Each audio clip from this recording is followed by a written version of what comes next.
Hey, hi, how you doing? This is the Gamertron and welcome back to the Gamertron Show. If you have been following the channel and checking out my most recent videos, you would know I've been on a marathon of playing and talking about Titanfall 2, especially the multiplayer. However, I realize there's a great deal of multiplayer first-person shooters out there. So many, in fact, doing so many different things in so many different subgenres of the first-person shooter, that it really does take a lot. It really does take something special to stand out in this extremely crowded first-person shooter multiplayer market. So, what makes Titanfall 2 multiplayer stand out? What makes it special? Why should you play it over other multiplayer first-person shooters? Now, I could give you the similar and familiar responses of many others who have already played Titanfall 2. That it's the movement of the pilots, the gameplay of the Titans. That's all the improvements from the first game to the sequel. That it's made by the masters of first-person shooter multiplayer, Respawn Entertainment, the same folks who were the original Infinity Ward that made Call of Duty Modern Warfare and Modern Warfare 2. I could say the same things that everyone else is saying about Titanfall 2, and about its multiplayer. And while all those things are true, and I would recommend you heed those words, but if I were to give you one reason,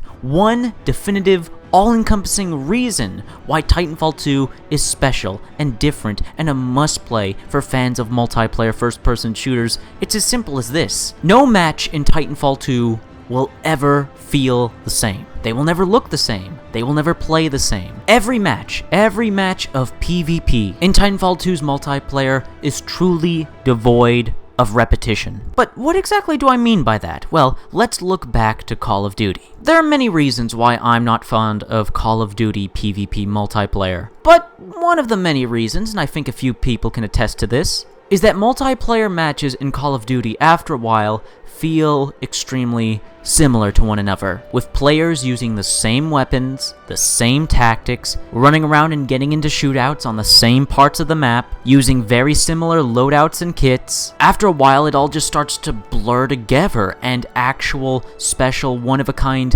memorable multiplayer matches are few and far between. There's such a lack of creative player interaction and experimentation that one multiplayer match to another feel incredibly similar because almost the exact same things happened. You died the exact same way, you killed other players the exact same way, in the exact same spots on the map. You're starting to get the idea, get the picture here. What makes Titanfall 2 multiplayer so just incredible, really, is that I've spent almost 100 hours in the multiplayer, and I've had so many different memorable matches, so many highlights, even just in my last few matches from the last few days. The beauty of Titanfall 2 multiplayer is that there is always a memorable, exciting, player-created moment right around the corner. And while the first Titanfall did incorporate some of this, there were absolutely unique, memorable multiplayer matches that I had in the first Titanfall, moments that will stick with me. Titanfall 2 just has so many more options, so much more customization, so many more tools and toys to play with in terms of weapons, abilities, Titans, that there is truly no limit to the amount of unique experiences you can have in the multiplayer. Some of which I've been lucky enough to record gameplay footage of, and some that I am kicking myself that I wasn't recording. You see, there's already the ideal talking points of Titanfall 2, the things that this game is already being praised for over and over again.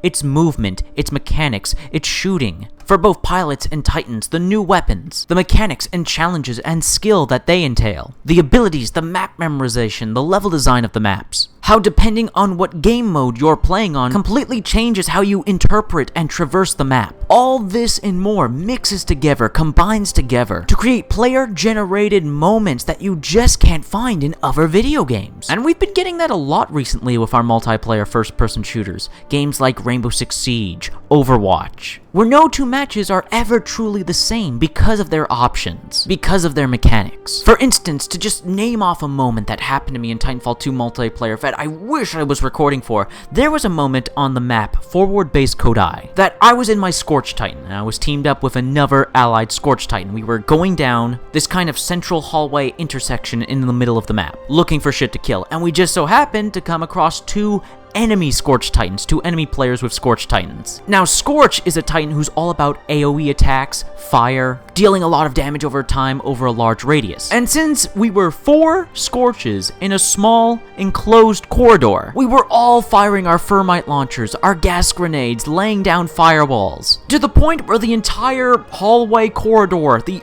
floor was basically made of lava, fire everywhere. Nothing but AoE damage all around us. There was so much thermite and fire and explosions that we couldn't tell which was which, whose was whose. To the point where we were all taking so much damage from each other's fire that we all had to eject out of our Scorches, and then had to double jump and wall run on the sides to not get caught in our own fire that was still left over. There was a gameplay moment here that I actually got to record where I performed an execution on a player from behind on top of a tower that they were sniping from. And up until that point, I had never been on that portion of the map, never been on that little tower. And the way I got that execution, by wall running up there and seeking out and hunting that pilot, just a one-of-a-kind moment. And there's just time and time again in Titanfall 2 where I have experienced something incredible in the multiplayer, whether it be through the pilots and their abilities and their weapons, or the Titans and their abilities and their weapons, and how they interact with the map and the game mode. And it's just really, truly mind-blowing how many options, how many opportunities are available in the Titanfall 2 multiplayer. But you know what? Titanfall 2 does also other things, little things that really help improve the player experience. While I would for the most part recommend the game for the #1 reason I have been talking about so far, there are other things, big and small, that the game does to just make it a more inviting multiplayer game. For instance, networks. Networks are a brilliant idea. Networks are basically Titanfall 2's version of clans and guilds.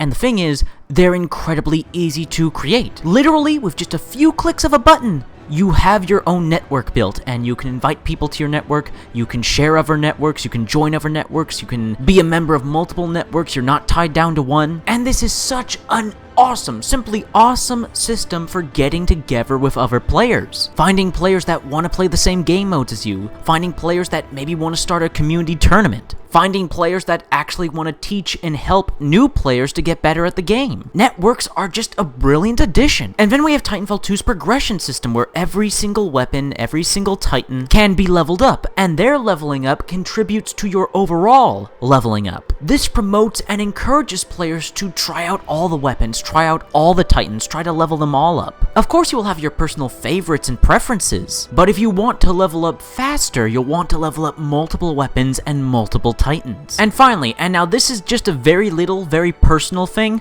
one thing that I think a lot of gamers, especially multiplayer gamers, have an issue with and get needlessly upset over is matchmaking, and by that I mean being matched with players who are higher level or lower level than them. What a lot of multiplayer gamers don't seem to understand is there is no perfect matchmaking system. There never will be. Depending on the amount of players playing the game at any given time, the matchmaking system is going to pull from a pool of a variety of players looking for a match. And it's never ever going to be balanced. There's simply too many players of too many different skill levels, of too many different actual in-game levels, for any matchmaking to be truly balanced. There is no balanced matchmaking. It's simply, it's a dream, it's a fantasy. And people need to stop obsessing over people's level, their in-game level. It's in-game skill that determines who wins and loses a match, and a lot of people seem to forget that. They see a player with a higher low number and they assume, oh, that player is a higher level than me, therefore they must be better than me. All in-game levels,